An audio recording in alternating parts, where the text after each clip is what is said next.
പവിത്രത്തിന്റെ ഒരു അപ്കമിംഗ് എപ്പിസോഡിലേക്ക് എല്ലാവർക്കും സ്വാഗതം. ശ്രീനിവാസൻ സാറിനെ കൊല്ലാനായി കാത്തിരുന്ന ഭവാനിയുടെ മുന്നിലെത്തുന്നത് വിക്രമാണ്. വിക്രമും ഭവാനിയും ശത്രുക്കളാണ്. അതുകൊണ്ട് തന്നെ അവർ ഒന്നും രണ്ടും പറഞ്ഞ് വഴക്കടിക്കുന്നു. പിന്നീട് അതൊരു തല്ലായി മാറുന്നു. വിക്രം സ്വയം രക്ഷയ്ക്ക് വേണ്ടി അവിടെ കിടന്നിരുന്ന ഒരു വടിയെടുത്ത് ഭവാനിയുടെ തലക്കടിക്കുന്നു. ഭവാനി ബോധം കെട്ട് വീഴുന്നു. ഭവാനി പ്രതികരിക്കാതിരുന്നപ്പോൾ വിക്രം ഓടിച്ചെന്ന് തട്ടി വിളിക്കുന്നുണ്ട് ഭവാനിയെ. ഭവാനി ഭവാനി എഴുന്നേൽക്കുക എന്നിങ്ങനെ പറയുമ്പോൾ ഒരു പ്രതികരണവുമില്ല.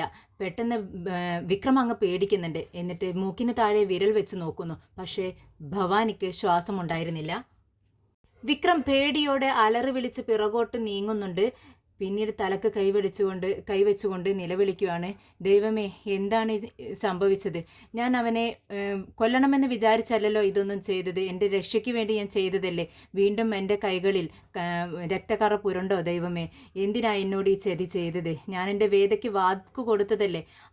അവൾ ഞാൻ ഇപ്പോൾ വരുമെന്നും വിചാരിച്ച് അവിടെ എന്നെ കാത്തിരിക്കുകയല്ലേ. ഞാൻ അവളോട് ഇനി എന്ത് മറുപടി പറയും? എന്നോട് ഈ ചതി വേണ്ടായിരുന്നു എന്നൊക്കെ പറഞ്ഞുകൊണ്ട് വിലപിക്കുന്നുണ്ട് വിക്രം. എന്നാൽ വിക്രമിന് തോന്നുന്നു തൻ്റെ മനസ്സാക്ഷി തന്നോട് പറയുന്നത് പോലെ, വിക്രം, വേദയെ നീ ചതിക്കരുത്. വീണ്ടും ഒരു വിവാഹം, 2 വട്ടം കതിർ മണ്ഡപത്തിൽ കയറി അവൾക്ക് നടക്കാതിരുന്ന വിവാഹം ഇത്തവണ നടന്നേ പറ്റൂ. നിന്നെയും കാത്ത് ഇന്ന് അവൾ മണ്ഡപത്തിൽ കയറിയിരിക്കുന്ന സമയത്ത് അവളുടെ കഴുത്തിൽ താലി കെട്ടാൻ നീ അവിടെ ഉണ്ടായിരിക്കണം. നിന്നെ കാണാത്തത് കൊണ്ട് അവൾ വിഷമിച്ചിരിക്കുകയായിരിക്കും. ഇനി ഒരു വേദന കൂടി അവൾക്ക് നീ കൊടുക്കരുത് എന്ന് അവൻ്റെ മനസ്സാക്ഷി അവനോട് പറയുന്നത് പോലെ തോന്നുന്നു. ഉടനെ തന്നെ വിക്രം മുഖമെല്ലാം തുടച്ചുകൊണ്ട് പെട്ടെന്ന് തന്നെ അവിടെ നിന്നും എഴുന്നേറ്റ് പോവാണ്. നേരം വെളുത്തു. പക്ഷേ ഇന്നവൻ്റെ വിവാഹമാണ്. വേദ അണിഞ്ഞൊരുങ്ങി സുന്ദരിയായിരിക്കുന്നു. എല്ലാവരും ഡ്രസ്സ് മാറി മണ്ഡപത്തിലേക്ക് എത്തിയിരിക്കുകയാണ്.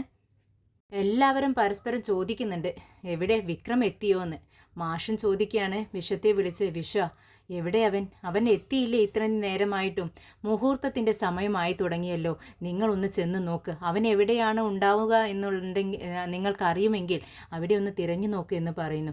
അങ്ങനെ രാജേട്ടനും നമ്മുടെ അനിയൻകുട്ടനും എല്ലാവരും അങ്ങോട്ടേക്ക് വരുന്നുണ്ട്. അവരെല്ലാം പറയുന്നുണ്ട്, ഞങ്ങൾക്ക് ആർക്കും അറിയില്ല. ഇന്നലെ വൈകുന്നേരം വരെ രാത്രി വരെ ഞങ്ങളോടൊപ്പം ഉണ്ടായിരുന്ന ആളാണ്. പക്ഷെ പെട്ടെന്ന് കാണാതായി. ഫോണാണെങ്കിൽ സ്വിച്ച് ഓഫ് ആണ്. എന്ത് ചെയ്യുമെന്ന് പരസ്പരം പറയുന്നുണ്ട്. പത്മയും മുത്തശ്ശിയും വേദയോട് ചോദിക്കുന്നുണ്ട്, മോളെ നീ അവനെ വിളിച്ചു നോക്കിയോ? അവൻ എവിടെയുണ്ടെന്ന് അറിഞ്ഞോ എന്ന് ചോദിക്കുമ്പോൾ, ഇല്ല മുത്തശ്ശി, ഒരു വിവരവുമില്ല. എത്തും, എനിക്ക് പ്രതീക്ഷയുണ്ട്. ഇത് കേട്ടതും നമ്മുടെ നന്ദിനി പറയുന്നുണ്ട്, നിന്റെ പ്രതീക്ഷ എന്നും ഇങ്ങനെ തന്നെയല്ലേ അവൻ ചെയ്യുന്നത്.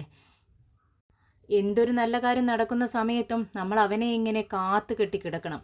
ഇനി വരുമെന്ന പ്രതീക്ഷയൊന്നും നിനക്ക് വേണ്ട. അവൻ വരത്തില്ല. എന്തിനാ നമ്മൾ ഡ്രസ്സ് മാറ്റി ഇങ്ങനെ കാത്തുകെട്ടി കിടക്കുന്നത്?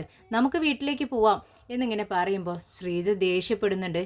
നന്ദിനി, നീ ഒന്നും മിണ്ടാതിരിക്കേ. ഇങ്ങനെയൊക്കെ സംസാരിക്കേണ്ട സമയമല്ല ഇത്. മുഹൂർത്തമാവുന്നതല്ലേ ഉള്ളൂ. ആ മുഹൂർത്തത്തിൻ്റെ സമയമാവുമ്പോഴേക്കും അവൻ ഇങ്ങോട്ടേക്ക് എത്തും. ഞങ്ങൾക്ക് വിശ്വാസമുണ്ട് എന്ന് പറയുന്നു. നാവെടുക്കുമ്പോഴേക്കും പെട്ടെന്ന് ഡോറിൽ തള്ളി തുറന്നുകൊണ്ട് നമ്മുടെ വിക്രം അകത്തേക്ക് കയറി വരികയാണ്. ഇത് കണ്ടതും എല്ലാവരും സന്തോഷത്തോടെ പെട്ടെന്നങ്ങ് എഴുന്നേറ്റ് നിൽക്കുന്നുണ്ട്. ഞാനിതാ എത്തി വേദ എന്നും പറഞ്ഞു വേണ്ട വിക്രം വരുന്നത്. വേദയ്ക്ക് സന്തോഷമാവുന്നുണ്ട്, സങ്കടവും വരുന്നുണ്ട്. എന്താ വിക്രം ഇത്? ഇന്നലെ മുതൽ ഞാൻ നിന്നെ വിളിക്കുന്നതല്ലേ. നിനക്കൊന്ന് കോൾ അറ്റൻഡ് ചെയ്തുകൂടെ? പിന്നീട് സ്വിച്ച് ഓഫ് ആയി. നിന്നെ എവിടെയായിരുന്നാലും നിനക്ക് എന്നെ ഒന്ന് വിളിച്ച് പറയാമായിരുന്നില്ലേ വിക്രം? എന്തിനാ എന്നെ ഇങ്ങനെ സങ്കടപ്പെടുത്തുന്നത്? നീ എവിടെയായിരുന്നു എന്നിങ്ങനെ ചോദിച്ചുകൊണ്ടിരിക്കുമ്പോൾ വിക്രമാണെങ്കിൽ ഒന്നും മിണ്ടുന്നില്ല.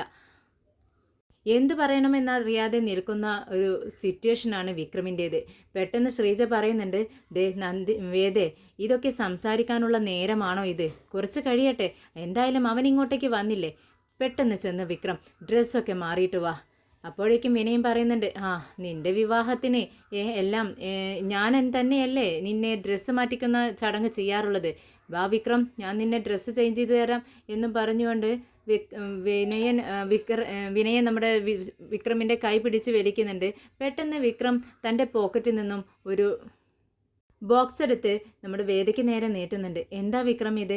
ഞാൻ ഇത് മേടിക്കാൻ പോയതായിരുന്നു വേദേ. ചെന്നൈയിലേക്കാണ് പോയത് എന്ന് പറയുന്നുണ്ട് വിക്രം. അതുകൊണ്ടാണ് ഞാൻ ഇത്രയും വൈകിയതെന്ന് ഒരു കാരണം പറയുകയാണ് വിക്രം.